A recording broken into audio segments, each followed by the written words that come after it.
dari channel yang perlu Imajinasi Hormati, gratis, nggak bayar. Subscribe. Bismillahirrahmanirrahim. Assalamualaikum warahmatullahi wabarakatuh.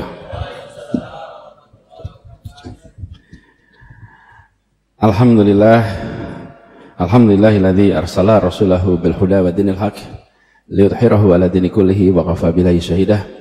Asyhadu an la ilaha illallah wa asyhadu anna Muhammadan abduhu wa rasuluh la nabiyya ba'dah. Yang amat saya hormati, yang saya muliakan, Bapak Muhammad Jazir dan seluruh keluarga besar beliau. Yang saya hormati Ketua Umum Masjid Jogokarian Ustadz Agus Abadianto, dan juga yang saya hormati, yang saya muliakan Ustadz Salim Alfilah, Imam sholat subuh kita Ustadz Wafi, dan para jamaah sholat subuh Masjid Jogokarian rahimakumullah. Pagi ini saya sungguh bersyukur sekali bisa bersujud di Masjid Jogokarian yang legendaris ini, sebuah masjid yang menjadi contoh, yang menjadi rujukan bagi semua. Dan senang karena kembali ke Masjid Jogokarian sekaligus juga kembali merajut ikatan persaudaraan yang tersambungkan lintas generasi. Banyak yang tadi diceritakan oleh Pak Jazir adalah hal yang juga baru bagi saya, karena pada saat itu saya masih terlalu kecil untuk memahaminya. Jadi saya tadi mendengar ketika di kantor Pak Jazir cerita, Masya Allah ada banyak sekali catatan, dan ini menjadi hikmah bagi kita semua, bahwa apapun yang kita kerjakan hari ini bisa berdampak lintas waktu, dan mungkin anak-anak dan cucu-cucu kita di kemudian hari yang baru mendengar ceritanya. Saya tidak pernah membayangkan bahwa di rumah Taman Yuwono, Taman Yuwono itu rumah kami di Dagen, Pak, Jalan Dagen, Sosro Menduran. Itu ada sebuah perumahan milik keluarga Haji Bilal. Jadi keluarga Haji Bilal itu, Bapak sekalian, pas kemerdekaan dulu, ibu kota pindahnya dari Jakarta ke Jogja. Semua pejuang-pejuang itu pindah ke Jogja, tidak ada yang punya rumah, termasuk kakek kami, nggak punya rumah. Haji Bilal menyiapkan rumah lebih dari 40 rumah, 20 di Taman Juwono, terus 20 lagi di belakangnya Malioboro Mall gitu. Dan ada beberapa tempat lainnya. Semua silahkan pakai tempatnya, dan disilahkan pakai sampai waktu yang beginilah kira-kiranya. Tidak ada yang namanya hitung-hitungan, silahkan pakai, gantian pakainya. Nah, termasuk kakek kami yang hijrah ke sini. Itu Pak Jazir, almarhum Allahyarham Pak AR itu berangkat bersama Agus Salim dan lain-lain ke Timur Tengah untuk mengikhtiarkan pengakuan bagi Republik. Berangkatlah, meninggalkan istri dan 8 anak di Jogja, berangkat ke Timur Tengah. Perjalanan itu beberapa bulan untuk ke sana, sampai ke Kairo, dan alhamdulillah di Kairo lewat perjuangan diplomasi yang panjang keluarlah pengakuan de jure dan de facto bagi Indonesia. Itu adalah pengakuan pertama. Ada negara yang mau mengaku Indonesia. Yang mengakui pertama adalah Mesir waktu itu. Jadi kakek pulang ke Jogja membawa surat itu. Perjalanannya panjang, mampir ke India, mampir macam-macam, pulang sendirian. Dan untuk membawa masuk surat pengakuan itu yang ditandatangani oleh Perdana Menteri Mesir itu, dimasukkan ke dalam kaos kaki, di dalam sepatunya. Ketika di pemeriksaan di Kemayoran, lolos. Surat itu ada dalam kaos kaki, karena kaos kakinya nggak diperiksa. Yang lainnya diperiksa. Masuk sampai ke Jakarta, sampai akhirnya singkat cerita sampai ke Jogja. Sampai serahkan ke Bung Karno di Gedung Agung. Pulang, istrinya melahirkan anak yang ke-9. Diberi nama Lukiana. Kenapa? Laki Ana. Beruntung saya, karena bisa sampai lagi ke sini. Anak sebelumnya yang nomor 8 diberi nama Imlati. Imlati itu artinya Indonesia merdeka lekas akan tercapai insya Allah. Lahirnya 1 Juni 1945. Jadi lahir 1 Juni, beliau masih di BPUPKI, itu semua orang sudah merasakan insya Allah Indonesia merdeka. Bulan Juni itu, Agustus kita merdeka. Tapi belum tahu bakal merdeka apa tidak. Lalu anaknya lahir yang ke-8 dikasih nama Imlati. Banyak yang tidak tahu itu kepanjangan. Indonesia merdeka lekas akan tercapai, insya Allah. Yang nomor 9 dikasih nama Lukiana karena laki anak. Lukiana. Istrinya kena malaria, wafat dengan 9 anak di Jogja. Sehingga kakek dan keluarga ketika Republik pindah lagi ke Jakarta, maka kakek kami dan keluarganya tidak pindah lagi karena beliau tidak ada istri, 9 anak dan bayi yang sudah ditemani oleh masyarakat di Jogja dengan support system yang luar biasa. Sehingga diputuskan tidak kembali ke Jakarta dan terus di Jogja, dan akhirnya sampai akhir hayatnya berada di Jogja, dan saya jadi tumbuh besar di Jogja karena saya cucu kemudian tinggal tempat itu. Nah, kisah perjuangan kemudian banyak sekali. Saya merasa bersyukur sekali karena Pak Jazir ini memiliki memori atas peristiwa-peristiwa penting yang tersembunyi, yang seringkali terlewatkan di dalam catatan sejarah kita. Jadi Pak Jazir harus banyak bercerita dan direkam ceritanya. Karena beliau pelaku, beliau membaca, beliau merangkaikan. Ada yang menjalani, tidak merangkaikan. Ada yang membaca, tidak merangkaikan. Ada yang menjalani, tapi tidak membaca. Ini membaca, menjalani, dan bisa merangkaikan sebagai sebuah cerita. Jadi saya merasa bersyukur betul. Tapi persahabatan kami tidak berhenti di situ.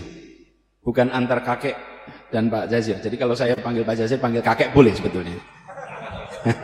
Karena ini sahabat kakek saya gitu kan. Paman gitu. Kenapa? Karena berkelanjutan. Saya bekerja saya di Jakarta, kemudian mencoba membangun gerakan Indonesia Mengajar. Bersama dengan seorang anak muda yang sangat cerdas. Alim, cerdas, wawasannya luas, bacaannya panjang. Namanya Sofwan, putra dari Pak Jazir. Jadi persahabatan itu menurun, dan ketika ketemu tidak tahu bahwa orang tua kita itu bersahabat, menurun. Kemudian Sofwan ini mahasiswa yang menjadi anggota di kampus itu Majelis Wali Amanah, mahasiswa yang menjadi anggota Majelis Wali Amanah di Universitas Indonesia di Jakarta. Saat ini beliau sedang berada di Washington DC. Nah, apa yang saya lihat? Seorang pejuang, seorang pendidik yang dalam keluarganya memancarkan semua nilai yang diperjuangkan ke publik, tercermin di dalam keseharian di keluarganya lewat interaksi saya dengan Mas Sofwan. Karena itu saya bersyukur sekali silaturahmi ini bisa tersambungkan terus. Insya Allah ini banyak hikmahnya, dan kita doakan agar Pak Jazir ini diberikan kesehatan terus, dipanjangkan umurnya, dan terus bisa menjadi pilar penjaga kekuatan, lokomotif pendorong kemajuan bagi umat. Kita tahu persis, Al-Quran menyatakan bahwa kita kuntum khairun ummatin ukhrijatil linnas ta'muruna bil ma'ruf wa tanhauna 'anil munkar wa tu'minuna billah. Kita ini adalah umat yang terbaik. Tapi umat yang terbaik ini adalah bukan status. Umat yang terbaik itu adalah yang harus diperjuangkan. Diperjuangkan, kehormatan, tanggung jawab yang harus diperjuangkan. Dan saya menyaksikan, rasa-rasa umat Islam di Indonesia menyaksikan Masjid Joko Karyan ini menjadi contoh bagaimana ketika diberikan amanah menjadi yang terbaik, itu diwujudkan di dalam manajemen keseharian. Yang terbaiknya itu bukan status, yang terbaiknya itu bukan statement, yang terbaiknya itu adalah keseharian, kebiasaan, yang kalau dalam bahasa rumitnya itu namanya budaya. Budaya itu adalah kebiasaan. Masjid Joko Karyan memiliki itu, dan ini tempat masjid-masjid dari seluruh Indonesia belajar. Saya merasa sangat bersyukur subuh ini bisa bersujud di tempat ini bersama dengan para jamaah semuanya. Insya Allah apa yang dikerjakan di Masjid Joko Karyan ini terus jadi inspirasi bagi semua, termasuk bagi kami yang di Jakarta. Di Jakarta tantangannya tidak sedikit, tapi alhamdulillah Allah selalu bukakan pintu-pintu penyelesaian yang tak terduga. Saya masih bertugas di Jakarta sampai bulan Oktober, karena tanda-tandanya tidak ada perpanjangan. Nggak ada perpanjangan. Jika nggak ada perpanjangan ya Oktober lah, besok selesai gitu. Jadi 6 bulan lagi selesai. Makanya kami menuntaskan semua janji satu-satu, insya Allah diselesaikan. Dan kita berharap, kami didoakan agar semua yang kita kerjakan di Jakarta ini bisa menjadi manfaat bagi seluruh warga di Indonesia. Dan tadi pesan dari Pak Jazir, insya Allah saya pegang, karena beliau meneruskan pesan. Dan pesan yang sama kami terima Pak Jazir terkait dengan jumlah tahun kuliah. Jadi kalau ditanya SKS-nya ambil berapa? Alhamdulillah ambil 24 SKS per semester. 24 per semester. 18 di dalam kelas, 6 di luar kelas. Jadi yang 18 itu yang tercatat di kantor akademik, yang 6 SKS itu tidak tercatat. Konsekuensinya lulusnya lebih lama. Lebih lama. Tapi kita ini termasuk yang menjalankan prinsip kuliah itu bukan soal cepat atau lambat, tapi miskin atau kaya pengalaman. Tapi juga jangan terlalu lama karena jadi semata-mata abadi.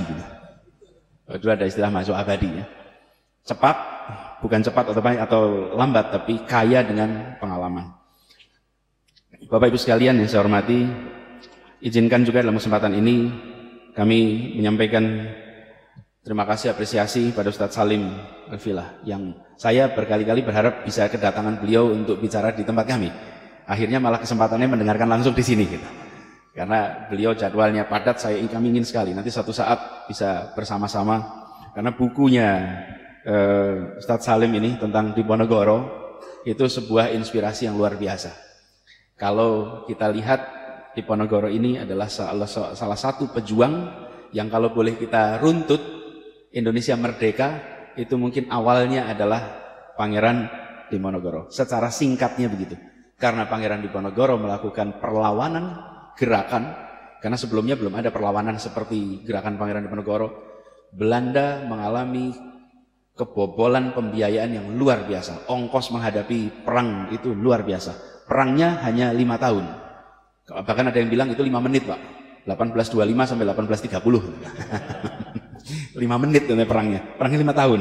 Tapi ongkosnya buat Belanda luar biasa. Akibat itu muncul tanam paksa. Akibat tanam paksa muncul politik etis. Akibat politik etis muncul orang-orang Indonesia yang terdidik. Orang-orang Indonesia terdidik ini kemudian meraih kemerdekaan.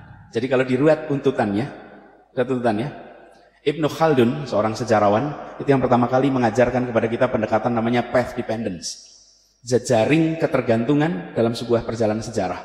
Peristiwa satu melibatkan peristiwa berikutnya, peristiwa berikutnya, peristiwa berikutnya. Jadi kalau diruntut, kenapa Soekarno dan kawan-kawan terdidik? Karena politik etis. Kenapa ada politik etis? Karena ada tanam paksa. Kenapa ada tanam paksa? Karena karena Belanda bangkrut akibat perang Diponegoro. Jadi perang Diponegoro menjadi awalan yang luar biasa. Dan cerita ini menurut saya penting. Jadi Ustadz Salim, kita di Indonesia ini punya banyak foto, tapi di rumah saya hanya satu lukisan yang saya pasang, lukisan Pangeran Diponegoro. Karena beliau yang dari Jogja ini menjadi penggerak inspirasi yang kita merasakan dampaknya sampai sekarang. Mudah-mudahan makin banyak yang nanti membaca, memahami, dan insya Allah bisa meneruskan perjuangan lintas waktu sampai dengan sekarang ini. Saya akhiri persambutan ini dengan sekali lagi mengucapkan terima kasih atas kehangatan sambutan, atas silaturahmi. Insya Allah ini bukan silaturahmi yang terakhir. Insya Allah kita diberikan umur panjang, bisa jumpa kembali di waktu yang akan datang, dan insya Allah puasa kita diterima, ibadah kita di bulan suci Ramadan ini dilipat gandakan pahalanya, dan kita berhasil meraih derajat mutakin. Billahi taufiq wa hidayah. Assalamualaikum warahmatullahi wabarakatuh.